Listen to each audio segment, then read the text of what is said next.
May bago na namang aabangan. Ayan. Sigabo.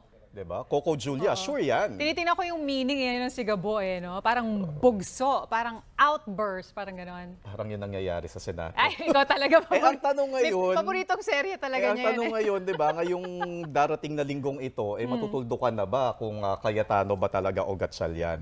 Yan ang alamin Magkakaalaman tayo, kaya nakatutok din tayo, di ba? Sa Yan. mga sigabo sa Senado. Sigabo sa o basta Senado. sana at the end of the day, laging bayan muna ang isipin. At maayos pa rin ang lahat.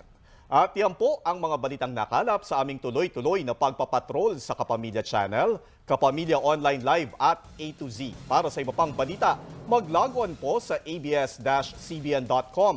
Napakinggan din ang TV Patrol sa DZMM Radyo Patrol sa East 30. Ako po si Adrian Ayalin. Napapanood ang live ang TV Patrol Weekend at replay ng iba pang mga paborito ninyong palabas sa iwant.ph. At sama-sama rin po tayo gabi-gabi sa ABS-CBN sa All TV 2. Sa ngalan ng ABS-CBN News in the service of the Filipino, ako po si Zen Hernandez. Andito kami naglilingkod sa inyo saan man sa mundo.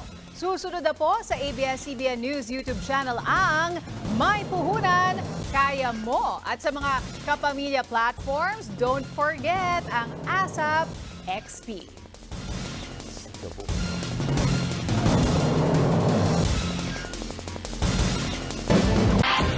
At yan po ang mga balita ngayong weekend. Ako po si Pia Arcangel. Ako po si Ivan Mayrina, ito ang GMA News. Walang kinikilingan, walang pinoprotektahan. Noon at ngayon, serbisyong totoo. At dahil hindi natutulog ang balita, Nakatutok kami 24 oras.